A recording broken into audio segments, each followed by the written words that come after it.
Ya, Nana sebelumnya Ibu sampaikan dulu ya, kita belajar ini tinggal bisa dibilang beberapa pertemuan lagi. Hari ini Ibu akan menyampaikan satu materi, minggu depan akan Ibu sampaikan satu materi karena nanti April kalian sudah PAT.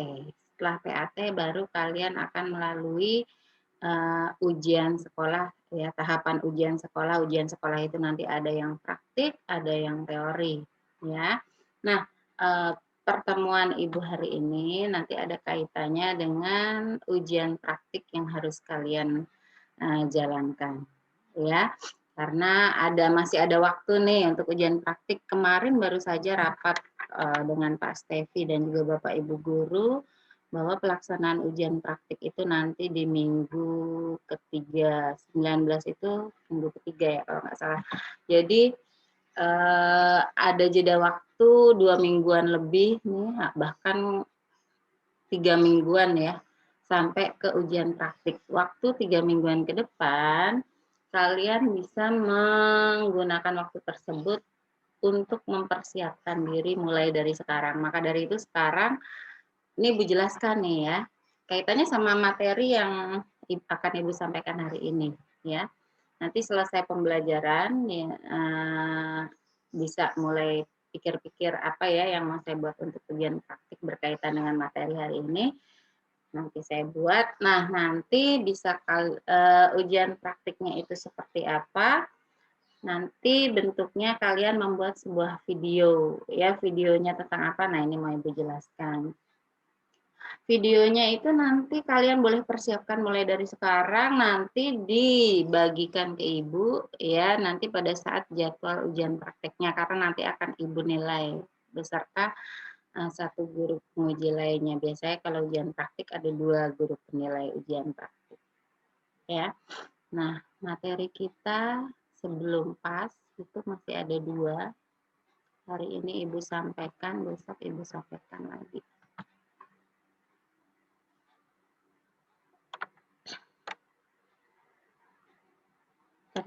Kalau nggak ibu besarkan ini kelihatan kurang jelas ya. Ya, ini adalah materi kita hari ini. Teks cerita inspiratif ya. Ibu nanti mudah-mudahan lancar koneksinya, akan Ibu putarkan beberapa video ya. Contoh-contoh nanti bagaimana sih saya harus ujian praktiknya, nanti ada videonya ya. Berkaitan dengan bab selanjutnya yaitu teks cerita inspiratif. Apa sih yang dimaksud dengan cerita inspiratif? Ibu besarkan ya.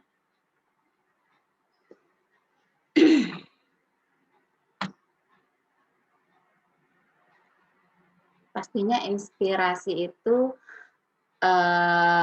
berkaitan sama hal-hal yang bisa membuat seseorang dapat terinspirasi ya. Jadi ada percikan ide-ide kreatif akibat hasil proses belajar dan kepedulian terhadap sekeliling. Nah, cerita inspiratif biasanya dibuat oleh seseorang yang sudah dalam taraf bijak. Ini cerita inspiratif yang fiksi ya atau tidak nyata, maka biasanya cerita inspiratif ini dibuat atau dikarang oleh seseorang. Ada juga cerita inspiratif itu yang didasarkan dari kisah nyata. Kita bisa belajar dari banyak orang ya yang saat ini sudah sukses atau saat ini banyak memberikan hal-hal positif. Nah, kita bisa terinspirasi dari orang-orang tersebut itu yang non fiksi atau kisah nyata. Nah, bijak itu sendiri dapat dihasilkan oleh pengamatan dan juga pengalaman yang menyentuh hati. Dapat juga dibentuk oleh perjuangan hidup yang keras dan juga penuh tantangan. Ada suatu pesan moral yang mau disampaikan dari sebuah cerita inspiratif. Pesan moral ini biasanya didasarkan dari suatu kisah. Kisah ini, orang bisa terinspirasi melihat seseorang yang tadinya nggak bisa jadi bisa, yang tadinya susah jadi senang, yang tadinya sedih jadi senang, gitu ya. Nah, kalau misalnya dari kecil dia sudah senang terus, itu nggak ada inspiratifnya, ya. Tapi ada suatu perubahan besar dalam hidup seseorang, itu yang membuat orang lain bisa terinspirasi, ya. Jadi di sini poin kata pentingnya itu ada perjuangan hidup, ya. Nah, ini membuat orang jadi terinspirasi. Ada suatu sedih-sedihnya, ada sesuatu yang bisa menyentuh hati kalian. Nah, itu ada inspirasi di sana. Ya, kalau senang-senang terus mana inspirasi yang mau diambil? Nggak ada. Ya, maka di sini ada sedikit kisah sedihnya. Ya, katakan di situ menyentuh hati. Apa saja sih ciri-ciri teks yang teks inspiratif ya? Dia bisa berupa kisah nyata tadi Ibu sampaikan atau tidak nyata. Yang memiliki tema ya, temanya tentang apa sih? Temanya tentang kasih sayang seorang ibu ya, atau perjuangan keras seorang pejuang atau pahlawan misalnya ya. Ada temanya, ada alurnya. Yes. Ini sama seperti kita waktu belajar tentang cerpen ya. Ada alur-alurnya, nanti ada di slide selanjutnya ya. Mau cerpen, mau bentuknya teks cerita inspiratif, mau bentuknya teks yang lain, biasanya dia ada alur awal, pertengahan, akhir, yaitu garis besarnya. Dia sifatnya naratif. Naratif itu maksudnya cerita, rangkaian kisah, rangkaian cerita, ya, bukan bentuknya deskripsi, bukan bentuknya eksposisi. Dulu SD sudah pernah Ibu ajarkan ya. Ya, bentuknya narasi atau naratif. Ya, dalam narasi ini ada kisah yang diceritakan ya, ada tokoh-tokohnya yang diceritakan.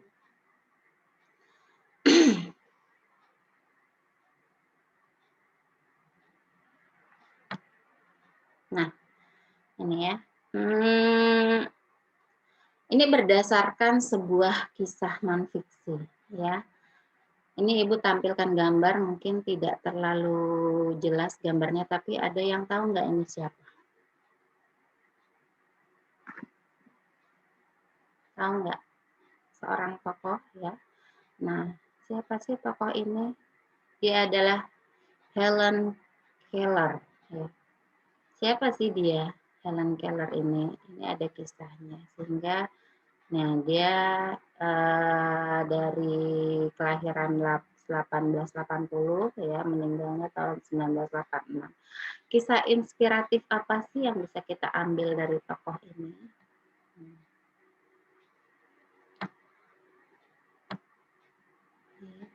Ini ada ceritanya nih ya. Helen Adams Keller lahir tanggal 27 Juni 80, putri dari Kapten Arthur dan Kate Adams Keller di Thames-Cumbria. Ini nama daerahnya. Ketika usianya masih 19 bulan, ia diserang penyakit yang parah yang menyebabkan kebutaan dan tuli. Pada usia 6 tahun, setengah liar, gadis buta dan tuli itu dibawa oleh orang tuanya untuk menemui Dr. Alexander Graham Bell. Alexander Graham Bell ini terkenal ya. Karena kunjungannya, Helen disatukan dengan gurunya, Anne Mansfield pada 3 Maret 1887.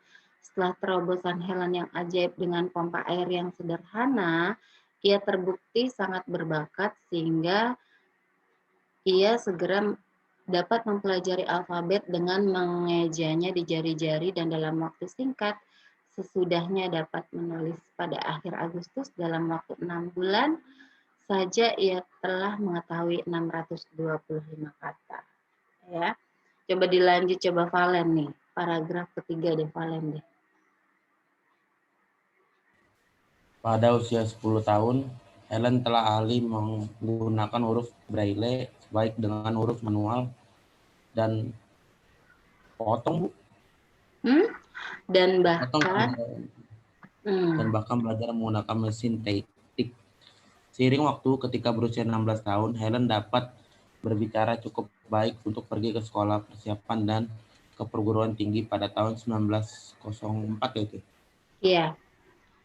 Dia lulus dengan predikat cum laude dari perguruan tinggi Radcliffe. Radcliffe. Gurunya tinggal bersamanya selama tahun-tahun itu, menerjemahkan ceramah-ceramahnya dan kelas diskusi. Baginya, Helen Keller dari seorang gadis kecil menjadi salah satu dari wanita yang luar biasa. Dalam sejarah, ia mendedikasikan hidupnya untuk memajukan kondisi orang-orang buta dan tuli di dunia. Memberi ceramah di lebih dari 25 negara di 5 benua utama, dimanapun dia muncul. Dia membawa keberanian baru bagi jutaan penyandang tunanetra. Itu ada lagi ya, gurunya Anne Sullivan diingat sebagai pekerja ajaib atas dedikasinya selama hidupnya, kesabarannya dan cintanya pada gadis selatan yang setengah liar yang terperangkap dalam dunia penuh kegelapan. Nah, ini satu kisah teks inspiratif. Ya, ada bagian yang menyentuh hati, bagian yang menyentuh hatinya apa? Bahwa si Helen Adam Keller ini adalah seorang yang dilahirkan dengan kebutaan dan tuli. Ya, dia cacat, tetapi karena kegigihannya, dia mau belajar dari kekurangannya, dia bahkan bisa melebihi orang-orang yang normal, ya. Dia akhirnya yang menemukan ini huruf Braille itu huruf timbul, ya.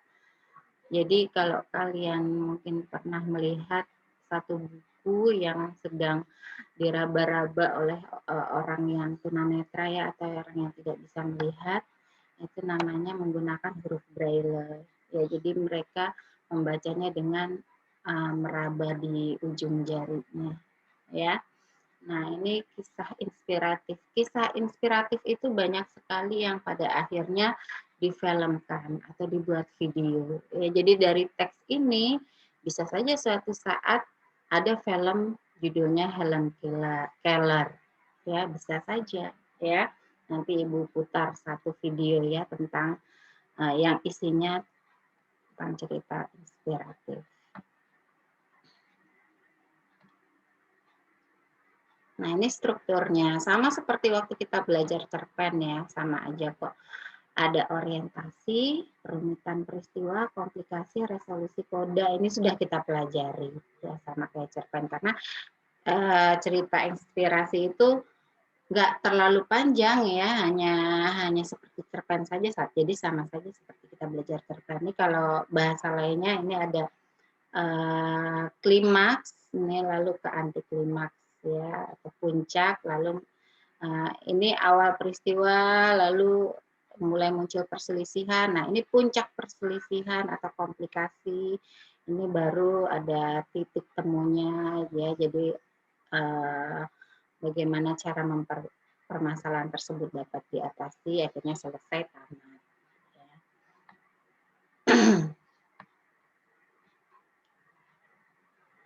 Contohnya, nah udah nanti kelamaan nih. Bagian yang orientasi atau awal ya pada masa dahulu diawali seperti itu. Lalu mulai masuk ke kisah ya. Ini sama seperti cerpen, sama persis. Bisa kalian baca, nanti Ibu bagikan di PowerPoint. Sama.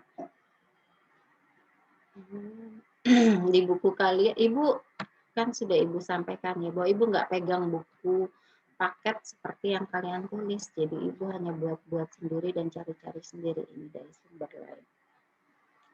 Nah, ini ada lagi teks cerita inspiratif. Kalau tadi yang Helen Keller itu adalah teks nyata berdasarkan dari orang yang kisah nyata ya, atau non fiksi. Nah, sekarang teks inspiratifnya dari cerita karangan orang atau tidak nyata atau fiksi ya.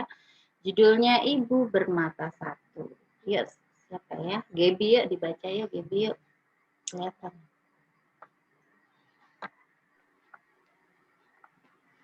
Ibu bermata satu. Ibuku hanya memiliki satu mata. Ketika aku tumbuh dewasa, aku membencinya karena hal itu. Aku berisi perhatian tak diundang yang dapat ketika berada di sekolah. Aku benci bagaimana anak-anak lain menatapnya dan memalingkan muka dengan jijik. Ibuku bekerja dengan 2 pekerjaan untuk menafkahi keluarganya, tetapi aku justru malu dengan keadaannya dan tidak ingin terlihat sedang bersamanya.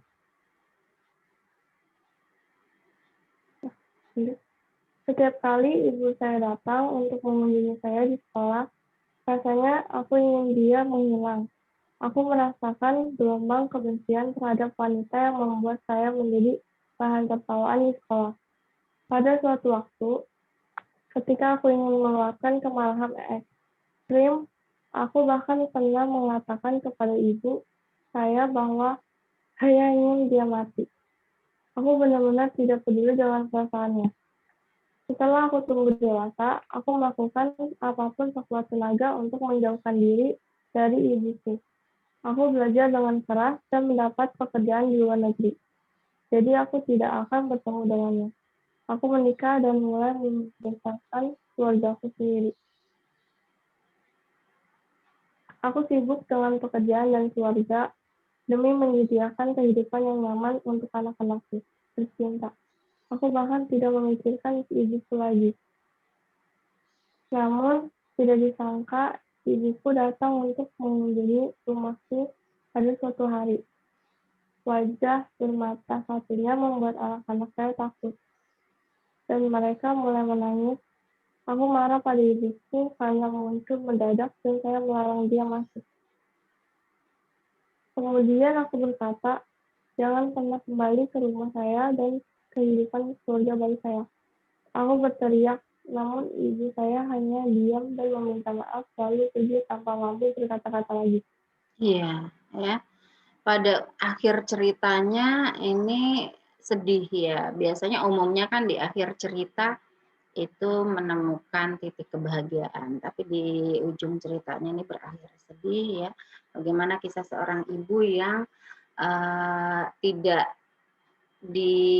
mengalami perlakuan yang tidak baik sama anaknya karena anaknya ini merasa malu, yang merasa tidak nyaman dengan keadaan ibunya ya, sampai dia dilupakan oleh anaknya sendiri. Ya, bahkan pada akhirnya dia mengunjungi anaknya saja sampai diusir.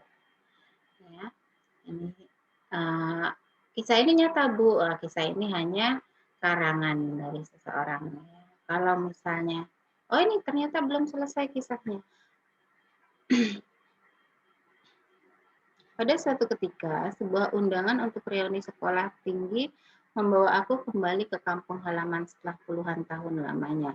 Aku tidak bisa menolak berkendara melewati rumah masa kecilku dan hampir ke gubuk tua tersebut. Tetangga saya yang mengatakan kepadaku bahwa ibuku sudah meninggal dan meninggalkan surat untukku. Nah, pada akhirnya si anak tidak bisa melihat ibunya. Ibunya sudah meninggal. Nah, beginilah tulisan ibunya ya yang tadi matanya hanya satu ya. Anakku sayang, siapa mau baca? Ini Dimpos kelihatan nggak Dimpos? Dibaca Dimpos ya? Kelihatan Bu. Iya dibaca tuh surat ibu Ya, yang Bu. bermata satu tadi tulisannya nih. Ya. Anakku sayang, Ibu harus memulai surat ini dengan meminta maaf karena telah menjunjungi rumahmu tanpa pemberitahuan dan menakuti anak-anakmu yang cantik. Ibu juga sangat menyesal karena ibu adalah wanita yang memalukan dan sumber penghinaan bagimu ketika kamu masih kecil sampai tumbuh dewasa. Ibu sudah mengetahui bahwa kamu pasti akan datang kembali ke kota ini untuk reuni sekolah. Ibu mungkin tidak lagi berada di tempat ini ketika nanti kamu datang dan ibu pikir itu adalah waktu yang tepat untuk memberitahumu sebuah insiden yang terjadi ketika kamu masih kecil. Tahukah kamu, anakku sayang, kamu mengalami sebuah kecelakaan dan kehilangan satu mata. Ibu sangat terpukul karena terus memikir bagaimana nasib anakku apabila anak ibu Tercinta tumbuh hanya dengan satu mata. Ibu ingin kamu dapat melihat dunia yang indah dengan sempurna, jadi ibu memberikan padamu sebelah mata ibu. Anakku sayang, ibu selalu memikirmu dan akan selalu mencintaimu dari lubuk hati ibu yang terdalam. Ibu tidak pernah menyesali keputusan ibu untuk memberikan mata ibu, dan ibu merasa tenang ketika ibu mampu memberikan kamu kemampuan untuk dinikmati hidup yang lengkap dari ibumu tersayang. Iya, ini dari kita baca saja kita sudah merasakan kesedihan ya. Kalau nggak salah dulu ibu pernah bercerita juga satu kisah yang sama seperti ini ya.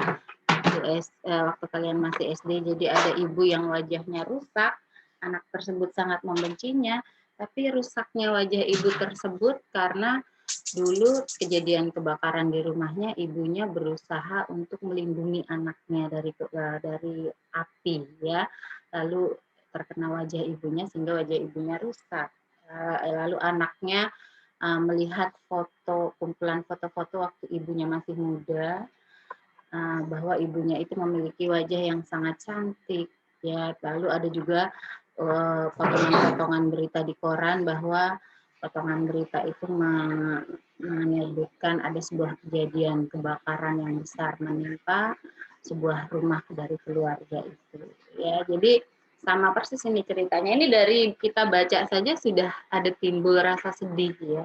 Ada sebuah kisah yang bisa membuat kita tergugah, terenyuh ya, bisa membuka mata kita. Ternyata kita jangan berbuat yang semena-mena atau tidak baik terhadap seseorang, itu intinya ya, pesan moralnya. Ini ada kisah ibu sekarang mau share video ya. Ini ibu tutup dulu.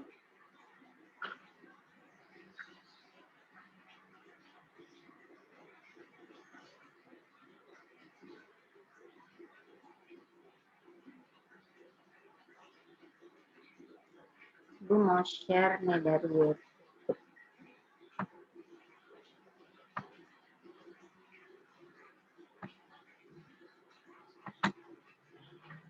Nih, kita nonton bersama ya.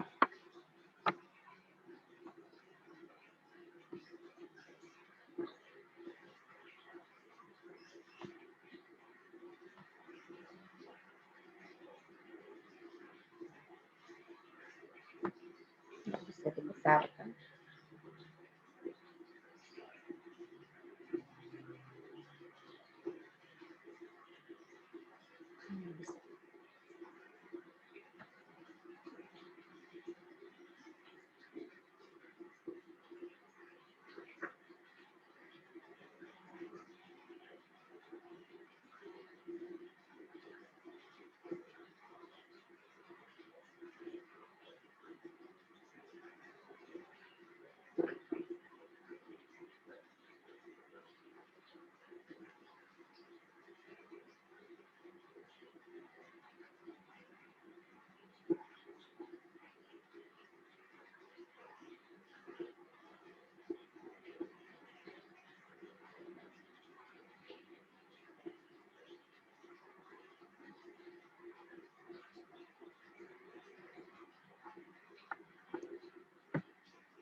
Kedengeran suaranya nggak, Nak?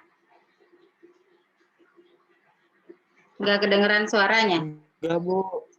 Iya, Bu, enggak kedengeran.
Itu ya, salah satu kisah inspiratif. Jadi maksudnya itu dari kisah inspiratif ini ada pesan moral yang bisa kita ambil, lalu sebisa mungkin pesan moral tersebut bisa jadi acuan, kita bisa mencontoh dan bisa melakukan seperti kisah inspiratif tersebut ya. Nah, lumayan sedih ya filmnya. Yang mau Ibu jadikan bahan untuk ujian praktik, Ibu minta kalian buat video yang menceritakan sebuah kisah inspiratif ya. Ini Ibu semalam, kalau kalian cari contohnya di YouTube banyak kok. Ini Ibu cari kata kuncinya di YouTube, ujian praktik kelas 9 tentang cerita inspiratif ya. Nah, itu banyak contohnya. Ini udah Ibu lihat videonya ya, dia menceritakan kisah inspiratifnya, kisah nyata dari seorang tokoh yang nyata ya. Sampai Ibu putar sebentar aja.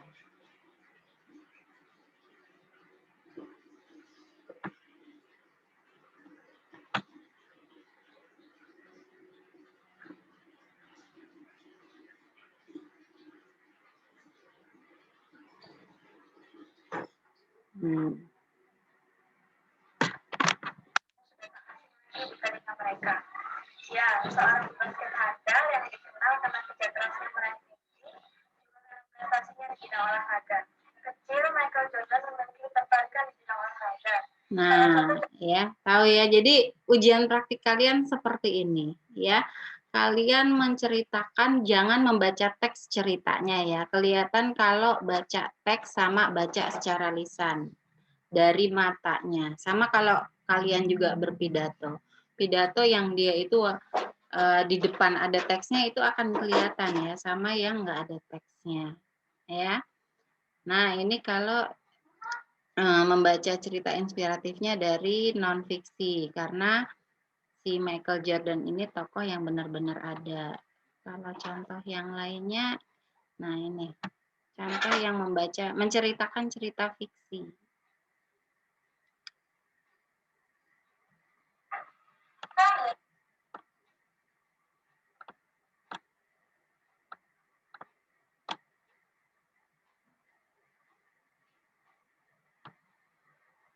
Assalamualaikum warahmatullahi wabarakatuh. Perkenalkan, nama saya Akila Elga Ramadhani dari kelas 9D nomor absen 10 SMP Negeri 39 Surabaya.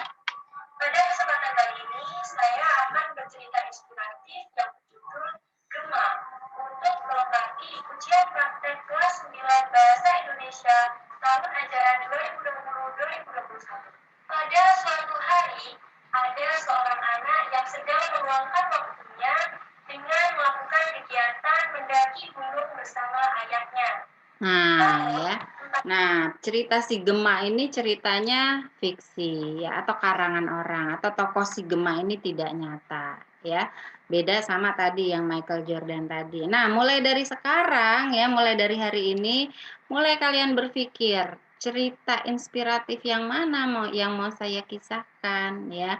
Nanti kalian bisa videokan dan kirim videonya karena agar memori HP Ibu tidak terlalu penuh, biasanya kalau ada tugas-tugas video itu Ibu minta dulu kalian untuk posting di YouTube, lalu kirimkan link YouTube saja ke Ibu. Ya, kalau kirim satu anak saja satu video 20 MB misalnya, nanti memori Ibu, HP Ibu ini udah suka ngelak, nanti tambah error nanti. Maka kirim link video saja ya, nanti ya, link YouTube saja ya.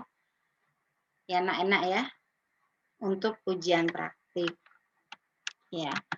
Nah, ada yang mau ditanyakan enggak dari penjelasan Ibu tentang materi hari ini dan juga untuk materi ujian praktik yang kaitannya sama materi hari ini?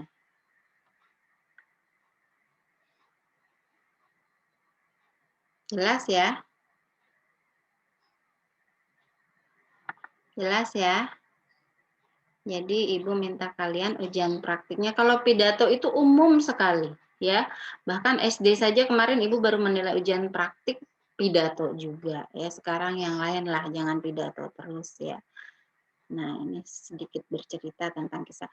Nah, semakin cerita kalian itu inspiratif, semakin Ibu dengar itu Ibu bisa terhanyut ya, sedih, menimbulkan kesan yang sedih, seperti cerita Ibu yang bermata satu tadi ya. Kan sedih ya. Nah, itu semakin bagus nanti nilai ujian praktiknya. Ya. Ada yang mau ditanyakan, Nak, sebelum berakhir Zoom kita? Bu, Ya. bisa nggak kumpulnya di GCR, Bu? Videonya dikumpul di GCR. Iya, tapi nanti dikumpulnya pada saat hari yang sudah ditentukan ya. Kalau memang sudah buat, dari sekarang pun misalnya sudah buat, ya save dulu itu di HP-mu. Nanti kirimnya bersamaan pada saat jadwal. Oh, ujian praktik bahasa tanggal berapa tuh? Nanti ada kok dibagikan sama Pak Ari jadwal-jadwalnya.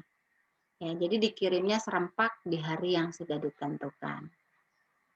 YouTube Ya. bisa kan, Bu?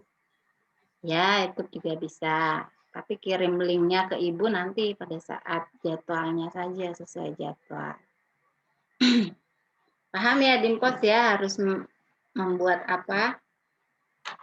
Yang lain juga sudah paham ya. Ada yang mau bertanya lagi? Ini ada berapa anak ya? 21 berarti 21 anak, ada 6 anak yang tidak ikut. Bentar Ibu lihat. Bella, Clara, Sela, Daniel, Dedemus, Dimas, Gebi, Hana, Karin, Kevin, Laura, Marcel, Nathan, Rafael, yang nggak ada nanti sebutkan ya. Rafael, Raihan, Dimpo,